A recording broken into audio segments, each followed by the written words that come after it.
আমাদের মায়েরা ঘরে, রাস্তায় চলাচলের সময়, কর্মস্থলে এবং সমাজে তারা মর্যাদা এবং নিরাপত্তার সাথে তাদের কাজ সম্পাদন করবেন। দেশের ভাগ্য উন্নয়নে পুরুষদের পাশাপাশি তাদের মেধা, যোগ্যতা, কর্মক্ষেত্র অনুযায়ী তারা অবদান রাখবেন। আমাদের ব্যাপারে অপবাদ, জামাতে ইসলামী ক্ষমতায় গেলে মহিলাদেরকে ঘর থেকে বের হতে দিবে না। ভাব এমন যে সব ঘরের জন্য পিতলের তালা আমরা তৈরি করে রেখেছি। ক্ষমতায় যাওয়ার পরের দিনই পুরুষদেরকে ডেকে ডেকে বের করে বাইরের দিকে আমরা তালা মেরে দিব যে তোমরা আর বের হতে পারবে না, মহিলারা যারা আছো। মানুষের মনে ভীতি সঞ্চার করা হয়। কেন?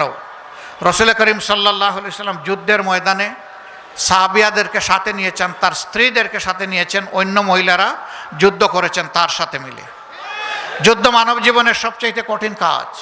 সেই যুদ্ধে আল্লাহ রসুল মহিলাদেরকে সামিল করেছেন। আমরা কে তাদেরকে ঘরে তালা মেরে রাখার ভয় দেখানো হয়। এরা রাজ্য কায়েম করলে সবাইকে জোর করে কালো বুরকা পরাবে না, জোর করে কাউকে কালো বুরকা পরানো হবে না, বরঞ্চ মনের খুশিতে মর্যাদার প্রতীক হিসাবে যারা পড়তে চায় পড়বে, আলহামদুলিল্লাহ। অন্য ধর্মের যারা আছে তাদেরকে আমরা জোর করে পর্দা কিভাবে পরাবো? তারা তো এই ধর্মের উপর ইমানই আনে নাই। তো তারা যারা ইসলামের উপর ইমান আনে নাই তাদের উপর কি ইসলামের পর্দা বাধ্যতামূলক? তাদের উপরে জোর কাটানোর অধিকার আমাদেরকে কে দিয়েছে? সুতরাং যারা মর্যাদার প্রতীক হিসাবে ইমান এবং ইসলামকে বুকে ধারণ করে বুরকা পড়তে চাইবে তাদেরকে যেমন তিরস্কার করা হবে না, ঠিক তেমনিভাবে কেউ তার বিশেষ কারণে, ধর্মীয় কারণে সে যদি ওরকম পোশাক না পরে তাকেও তিরস্কার করা হবে না।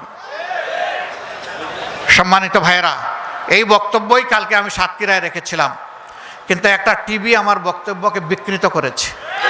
যে জামাতের আমির বলেছেন যে যেমন ইচ্ছা মহিলারা তারা পোশাক পরতে পারবে। আরে ভাই, আশ্চর্য! এত কষ্ট করে আমার এত সার্ভিস দিলেন আপনি, আমি যা বলতে পারলাম না আপনি একটু আগায়ে দিলেন। কেন রে ভাই আমার প্রতি এত দরদ, কেন এত ভালোবাসা?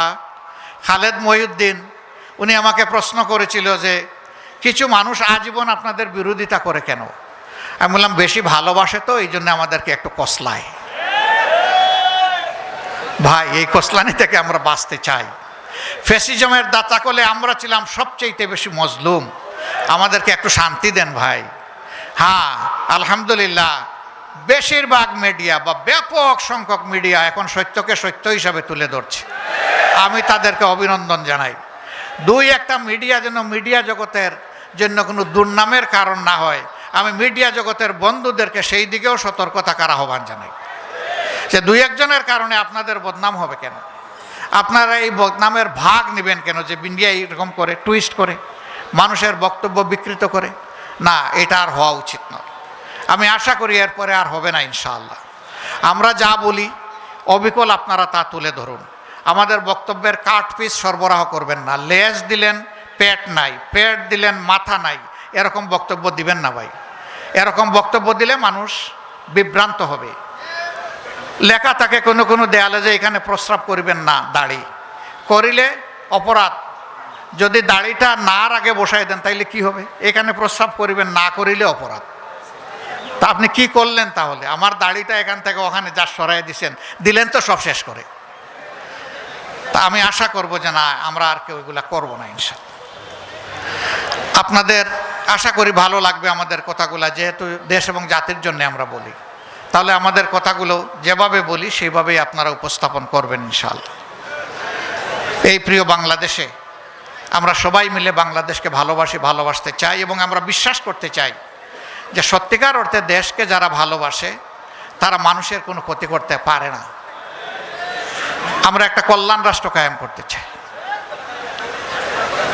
আমরা এই কল্যাণ রাষ্ট্রে জাতি, ধর্ম, বর্ণ নির্বিশেষে প্রত্যেকটা নাগরিক তার যোগ্যতা অনুযায়ী অবদান রাখবে ইনশাআল্লাহ।